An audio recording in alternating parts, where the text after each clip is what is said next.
பள்ளி பாடங்கள்ல நான் நிறைய படிச்சிருக்கேன். ஆனா அன்புனால வெளிப்படுற தியாகத்தை கம்பராமாயணத்தை படிக்கும் போதுதான் நான் தெரிஞ்சுக்கிட்டேன்.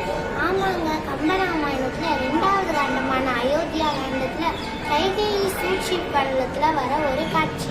அது என்னன்னா, ஸ்ரீராமரோட பட்டாபிஷேகத்திற்காக அயோத்தியை திருவிழா கோலத்துல பூண்டிருக்கு.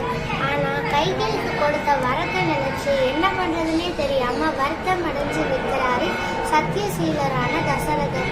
ஆனா ஸ்ரீராமரோ தன்னை சொன்ன ஒரு வாக்கிற்காக வனவாசம் செல்வன்னு உறுதியா நிற்கிறாங்க. சீதாதேவியும் ராமரோட செல்ல உறுதியா நிற்கிறாங்க. ஆனா ஸ்ரீராமரையே உயிரா நினைக்கிற லக்ஷ்மணர் நிலைத்தலைவில் போய் நிற்கிறாங்க. அப்ப அவரோட அம்மாவான சுமித்ரை, கலங்காதே மகனே, ஸ்ரீராமர் இருக்கும் இடம்தான் உனக்கு அயோத்தி. அவரே உன் தந்தை, ஜனகரின் மகளே உன்னுடைய தாய்.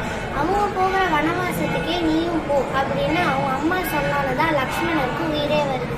அவர் எப்படிப்பட்ட தம்பின்னா,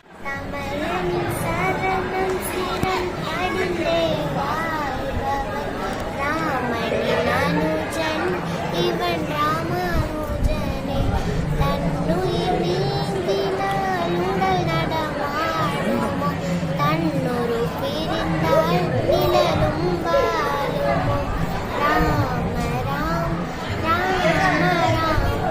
அப்படிப்பட்ட தம்பி லக்ஷ்மணன். என்ன ஒரு அன்புங்க! அன்பின் காரணமா யார் அதிக தியாகம் செய்யறாங்கன்னு ஒரு போட்டியே வைக்கலாம் போல.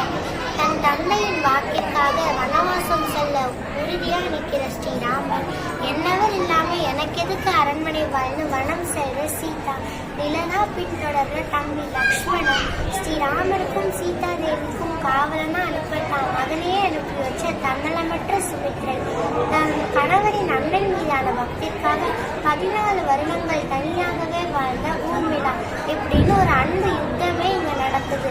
இதில் கம்பராமாயணத்தை படிக்கும்போது நமக்கு அன்புதான் உலகத்திலே சிறந்ததுன்னு தெரிஞ்சுக்கிறோம்.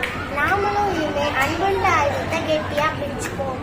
எனவே அன்பு உறவுகளே, ஸ்ரீராமர் இருக்கும் இடமே அயோத்தி, ஸ்ரீராமர் இருக்கும் மனமே அன்பு நிறை சொர்க்கபூமி கூறி வாய்ப்புக்கு நன்றி பகிர்கிறேன். நன்றி, வணக்கம். ஸ்ரீராம ஜெயம்.